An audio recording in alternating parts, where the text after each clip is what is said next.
Pleased to be joined by one of us by way of Chaska, Minnesota, playing 1 year of high school hockey with Chaska High School before an early departure for the U.S. National Team Development Program. Now gold medalist at World Juniors and Hobie Baker contender for your Minnesota Golden Gophers, Jimmy Snuggerud. How are you doing, Jim? I'm doing good. Good to be here. Thanks for having me on. Absolutely. Great having you. I'm sure you're already aware that we had your boy Oliver Moore on here last week, and I'm going to throw this one at you. We'll see if you do any better than him, but be honest. How long did it take you to see the Minnesota Wild logo was not just a nature scene? I must have been like 6th or 7th grade when I went to a practice, maybe 5th grade. One of my buddies pointed it out to me, and it took me a little while to notice. But once I realized it, I haven't seen a difference since. Right. Yeah. Would it shock you if I told you that Oliver learned when he met with us? No way. Yeah, it would shock. Actually, no, it really wouldn't. He's doesn't surprise me. Did you have a favorite Wild player growing up? I know his was like Parise. He had Parise jersey. Did you have one that you kind of stood out and kind of watched? I was a huge Penguins fan, so I liked watching the Penguins a lot, but I really liked watching Koivu. I think his shootout move was my favorite. Every time they go into a shootout, I'd love to see his forehand backhand deke and go nuts when he scored. Oh, Jimmy. I'm sure you tried that one too. I'm sure you've tried that one before, haven't you? Yeah, when I was younger, I'd go to my backyard rink and try and go forehand backhand. So, Jimmy, I actually grew up a Penguins fan too. Like, I was in that weird bubble where growing up, there was no team here, and Lemieux was just kind of really good at hockey. Yeah. We had a fan ask on Twitter when Joe Smith threw out that we were going to be doing the interview and asked the significance of number 81. And please tell me it has something to do with Phil Kessel. It doesn't, no. I've kind of been around 9 my whole life, and obviously when I was coming in at my 18 year, I was number 9, and then we weren't sure if Walker was going to come back, but I didn't choose number 9, so 18 was taken too, so I just 81 because 8 + 1 is 9. Pretty unique though. It's a unique number, like either college or NHL. So yeah, no, it is. Once I chose it, and I realized it was Kessel all around, and obviously I love Kessel. I love watching him play. So legend. Yeah. Well, congratulations, obviously, on World Junior. I know talking to guys who've been through it, they call it one of their most memorable experiences of their life, until you get to the NHL, of course. But the moment that kind of went viral, I guess, for you was kind of the first goal against Finland, I believe, in the semis where you guys were down a little bit. And what do you remember about that moment leading up to it? I don't know if one of your teammates, I heard, gave you a little bit of a pep talk beforehand, or like how did that kind of get set up? Yeah, I remember we worked on it a lot, kind of the whole way there of kind of me being in that spot and hopefully taking, a couple one-timers. We made some good team plays and pre-tournament plays, but we didn't get one in the tournament really. And before the draw, Gabriel kind of came up and it was like, we haven't had one. Seen one of your one-timers tournament, like put this one through the net and then trust the crowd. So, luckily it came to me, and I didn't trust the crowd because, we were obviously down 2-0 and it was a late goal. But, I was, fortunate enough to go in. Every championship's different. Everything aftermath is always different. What's your most vivid memory of the celebration after you guys won the gold? Like, is it a moment with your family, like your dad and grandpa, or was it a moment with like some of your teammates, like at a team celebration at a restaurant, or what's the most vivid memory you have from after you guys won?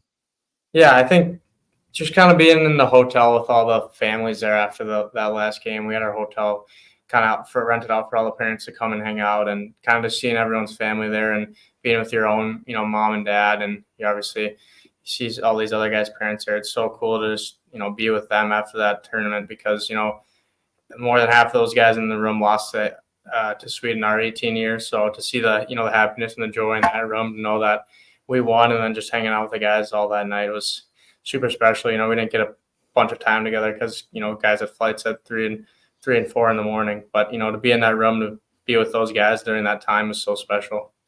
Who was all there with you? Who was all there, like family and family friends wise, that got to be there for it? Yeah, so my mom, dad, and one of my sisters was there, and then my agents came for the final game, and it was cool. Happy to see them too. But my parents and my sisters, they were there throughout the whole tournament, and they were watching. So everyone's families had a lot of people there, so it was cool to see everyone there.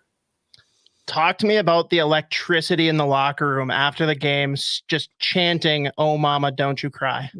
Yeah, I remember Rut McGroarty did it, and he was a little nervous he was going to get it wrong. But I remember our 17 year, we had I don't know, spring training or something, and after each workout, it was like a couple hour workout. We were getting bagged. We would run around the parking lot just like screaming that chant as loud as we could when it was raining out or whatever. Go for a run.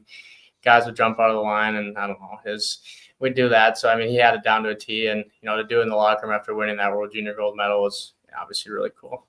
That's awesome. And personal selfish one here for me, but I was actually recently just had my first kid, born on the 28th of December. And I'm sitting there with this crappy like Wi-Fi, some kind of bootlegged video of you guys playing against the Swiss as I'm sitting there waiting for all this to go down.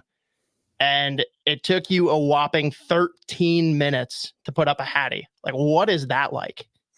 Yeah, I think, shots were just going in. It was fortunate. I mean, one went off the helmet. I missed a breakaway chance right before. Like, pucks were kind of just bouncing my way, honestly. And, that happens sometimes. And, Cut made some pretty good passes to me, won some draws. Rut was there winning the battles. And, once, the shots are going in, they're going in. And I think just kind of, to see them and do it, with the line mates next to me was so cool. And to do it in the World Juniors was obviously cool. But, I mean, I think we took it to the Swiss the whole game. And that was one of our team's, best games. Jimmy, I was there with you guys in the Frozen Four last year, following you guys around, and could tell how special or tight knit that group. It probably still is, even the guys that are gone now. I'm just curious, what was that flight home like for you in terms of, you had a lot of guys you probably knew Brock was leaving. You might have had an idea guys might be like.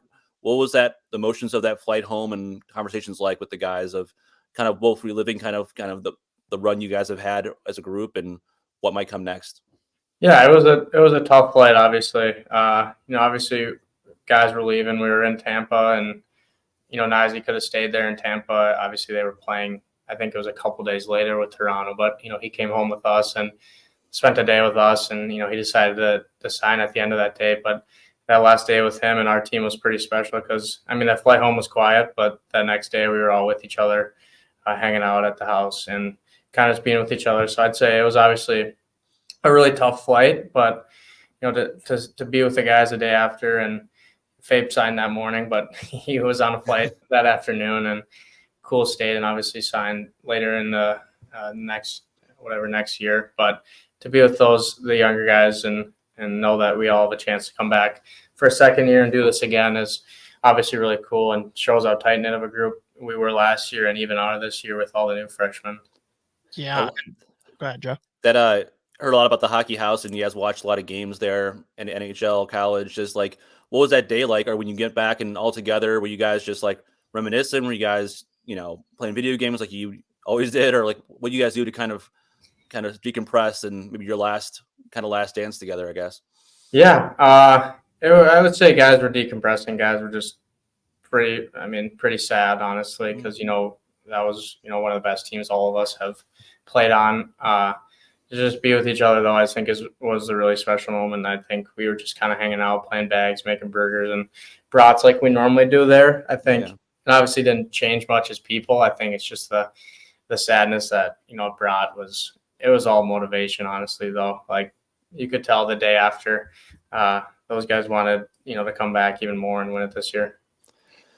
And what's it like now going from a team last year where, I mean, expectations couldn't have been higher, right? Like, you were part of one of the best lines that I've seen in college hockey. Team was so highly touted.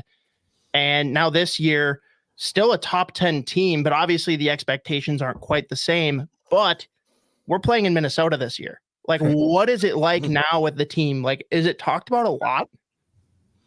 Yeah, no, I wouldn't say a ton, but when it needs to be brought up, it does. I think our expectations were so high at the beginning of the year, and then we obviously come in first weekend and sweep St. Thomas, and we're ranked number 1 in the country. I'd say our egos were probably a little too high to start the year. Guys were coming back thinking we have the same team again, and then we get swept by Wisconsin, and we get pushed down in the rankings all year, and then Christmas kind of goes by, and we've came back to the second half as such a stronger team. I think our leadership roles and our leadership meetings have been so much stronger, and to a point where, we know that we can play against any team. And, we brought it these past few weekends. I think Friday against Notre Dame was our last little skid we've had. And I think that's the last time we're going to learn from these things. And I think, we're only up from here, and we have such a strong team and a strong group, and our defensive core has been great for us. I think our forwards, need to work a little bit better defensively on that side, but our offensive side has been huge. And then obviously Closer has been great in that all year.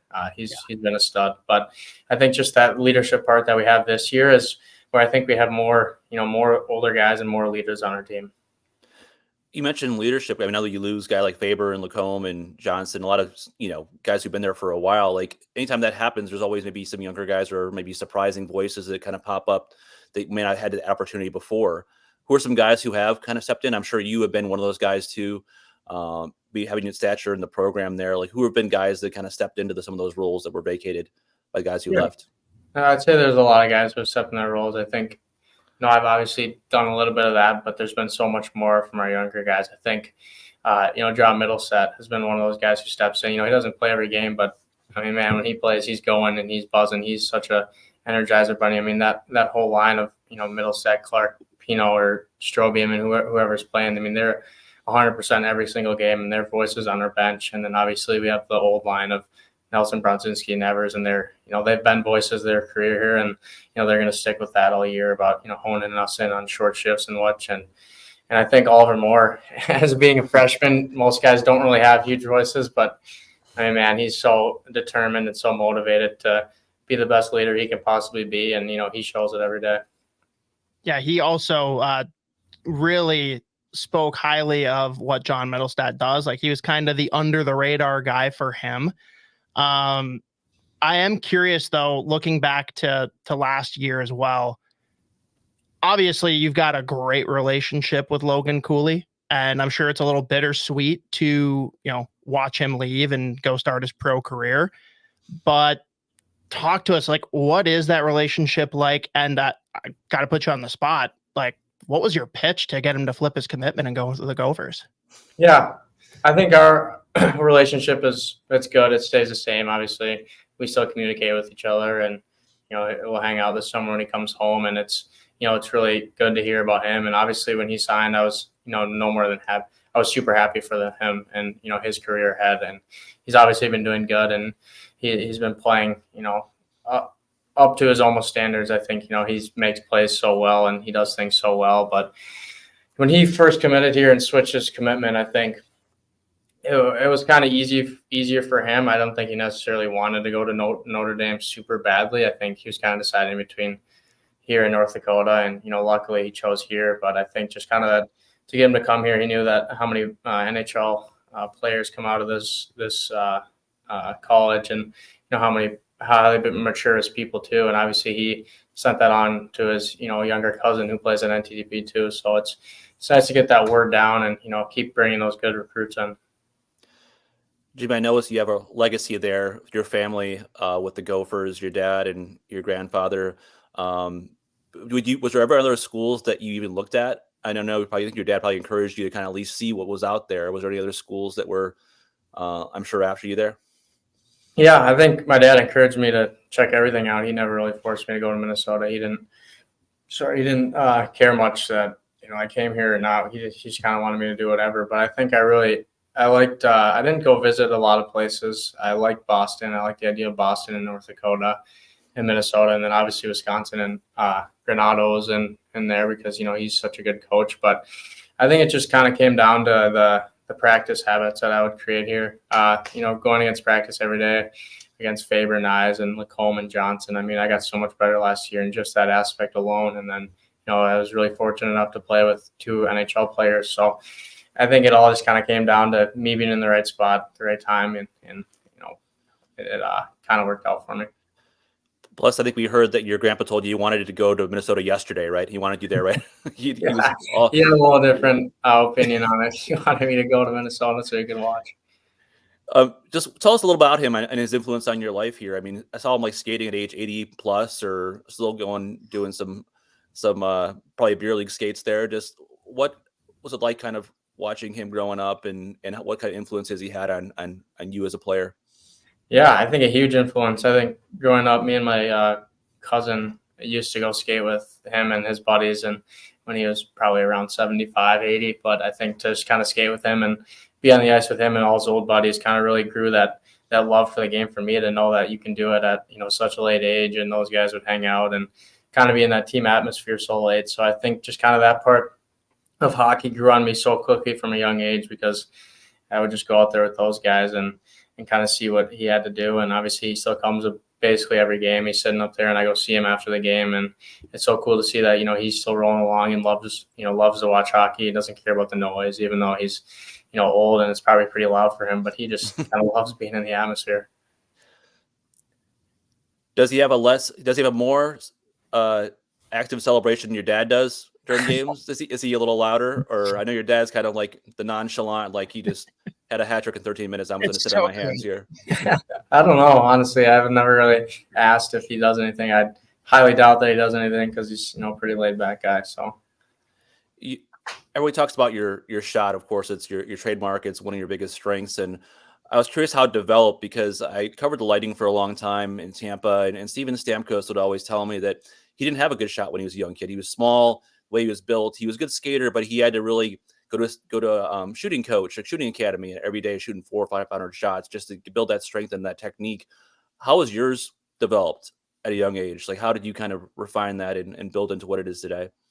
Yeah, I think it was kind of just the repetitive, notions of shooting the puck. I think my dad kind of emphasized on me early, as, aggressive shot always helps. I think, he obviously played at the highest levels. He played against guys who had good shots, and he would just kind of, I remember I got like a shooting tarp in my garage pretty young, and I would be in there a lot. And then I went on to my dad's school at Breakaway Academy. It's a hockey school out in, it was in Chaska at the time. And I remember, 5th through 8th grade, just kind of, we got on the ice for an hour and a half every day, just before and after practice, trying to be the first one, last one off the ice, just ripping pucks whenever I could during the skate, just shooting. And I think that's where it kind of grew mostly, is just the repetitiveness of shooting. And, over the summer I was going in the shooting room at the Chaska Community Center and just kind of being in the shooting room whenever I could. I think during COVID was kind of a bigger impact too, because I got to, shoot pucks in my garage a lot. And that's when, it kind of grew for me mostly. But I think that's where it basically grew. I don't think there's a lot to it. I think it's just, kind of being in that atmosphere of shooting. Was there a moment where you realized this is different? Like, not like a Fulton Reed, like shoot the puck through the net kind of thing, but like a moment where you, in a youth game or something like that, where people notice like, hey, this is not just a usual regular shot? Yeah, I think maybe my first year Bantams, I remember taking like a one-timer, and it was one of the hardest shots I ever took, and it kind of just, it went in and went bar down, and it's when I kind of realized, like, man, I can kind of shoot the puck. I need to keep growing on this so I can use it in, later games, so I can, mature with this shot and keep using it. So I think that's kind of when I realized that I had a decent shot. I mean, I just decided to keep on working it from there. But nice. And how does that shot translate into, as Oliver Morse says, you being a stick in golf? He kind of tagged you right away as being the best golfer on the team. Who would you actually tag besides yourself, though, as being the best golfer, if you can't pick you? Probably Mikey Kester. Yeah.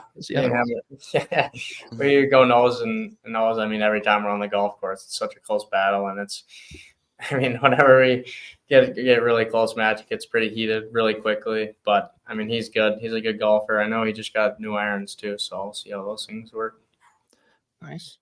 Everyone talks about, obviously, from NICE, everybody says you have any NHL shot already, no matter if you're playing in college or not. And you saw these other guys go through it already, the experience. And they always say that, the only person that can know if you're ready is that individual player themselves. Just like, do you feel like you're ready to take the next step and, at some point here, summer, turn pro, whenever that is?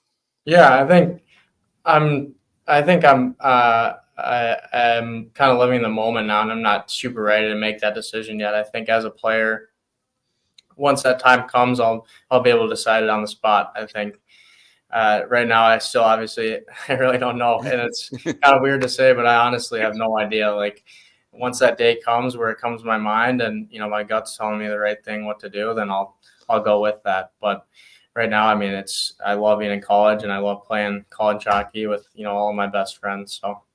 Yeah. And let's put it this way. Like, Nye said he came back for a reason. He came back because he wanted to be a little more mature. He wanted to do certain things. When you decided to come back, what were some things on your checklist? You said, hey, I want to do this. Other than, of course, winning a national championship was a big motivator, I'm sure. But what were the things you said, hey, this is something I want to work on in my game to kind of get myself ready?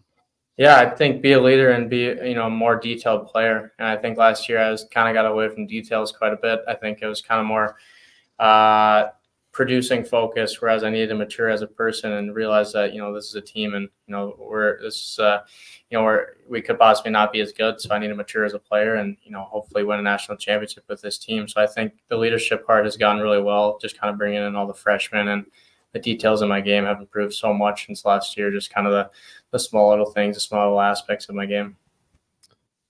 Awesome. And want to be cognizant of your time here too, Jimmy. I know we're running up on it here. We do have for sure our Waggle Golf question to wrap things up. Do you have a minute to talk a little bit about just the draft experience as a whole back in 2022 and what it's, really just soaking the entire moment in? Yeah, it was really, really cool. I think it all started, obviously that draft morning, just kind of wanting the day to go by quicker so you can be sitting down in your chair at the draft. But once it came, it was really special moment. And then obviously Slavkovsky went first, and the whole rink was going pretty well because Wright was predicted first since he was 13 years old. So to see that to start off the day was pretty crazy. And then the trades happen, and then a couple of guys, your teammates, get picked, and you see them walking down, they'll give them a hug, and you're so happy for them as a person, and see them walking up on the stage, and then you hear your name get called, and it's like, well, like this is happening right now. So you hug your family members, and then you walk down the stairs, and you're kind of blacked out, obviously, and there's nothing you can really do but smile. And then you shake Gary Bettman's hand, and it's like, it's all kind of a blur, but you go up and, shake all for me, it was the Blues staff hand. And then you go down and do all the media stuff. And it's really hard to kind of take in the moment because everything's happening so fast. And then by the snap of your fingers, the night's kind of over and you're hanging out with all your buddies at wherever we were. But it was really nice to just kind of be in that moment. We all got, picked that night, and, obviously some guys didn't, and I was so happy to see them get picked the next day too. Was there other teams? I know you interviewed probably with a bunch of them. Was there another team you're like, oh, this team picked a couple of picks before St. Louis said they were to take you, and there are teams you thought might have been in the mix there before? Yeah, I think it was kind of anywhere in that 20 to 25 range is kind of where I thought I was going. I thought, maybe Minnesota could have taken me at 19, but I know I talked with them at the combine, and obviously I wasn't sure how I was going to go, but I think where I got picked, I'm so happy, and I'm so fortunate enough to be with the Blues, and it's a great time to be with them right now. What was the weirdest interview question you had leading up to the draft? Maybe Montreal. It's not super weird. They just asked me what animal I am on and off the ice. I gave a really normal answer. I don't know. I just think I said I can't remember, like a lion on the ice or something. I can't remember what I said for off the ice, but it was just like normal questions all day. And then you walk into Montreal's and they ask you what animal you'd be. It kind of just catches you off guard. Nice. Some fans wanted us to ask you too, what's your impressions of St. Louis as a city, being there like that? What were your overall thoughts on the town itself? Yeah, it's cool. To go to Dev Camp, we went to a ball game, and we went go-karting and paintball too. So I think I really like the town. I like the city. I'm kind of a big baseball guy too, so I love going to the Cardinals game and watching that. It's super hot though, which is kind of the same as Minnesota, but it is really hot there. So, we stocked up on water, but I do like the city a lot. One more from me, from fans who wanted us to ask, other than you, what about one of your teammates for the Gophers you played with or at the World Juniors has the best shot? I have to go with Gauthier. I think his shot is, above all remarks, it's pretty amazing. Just kind of his release point, and he shoots in every situation too, I think. So, he obviously scored against Finland to win it too on that power play. But, he's had that shot since he was a 17 too at NTDP. So. Nice. All right, we can close out here on this one then, Jimmy. It's our Waggle Golf question. GetYourWaggleOn.com. Take 10% off that with promo code SP10. Jimmy, who is in your dream golf foursome, and bonus points if you pick a course? Yeah, I gotta go TPC Scottsdale for the course. I play that on my Xbox a lot, so I really like it. I'm gonna go Jack Nicklaus, Gary Player, and Tiger Woods. I think those would be pretty sick to play with those three. Just kind of learn from them. Which one of them are you riding on the cart with? Ooh, I would go Nicklaus. I would like to, hear about all of his tournaments, and I think he took second in a lot of tournaments too. So I'd be here to learn from him and learn how he kind of regrouped from all those losses and got all those wins. Nice. Yeah, Oliver picked 4 guys, so he's gonna be the caddy, I think, for his foursome. Since he I'm not picked 4 people.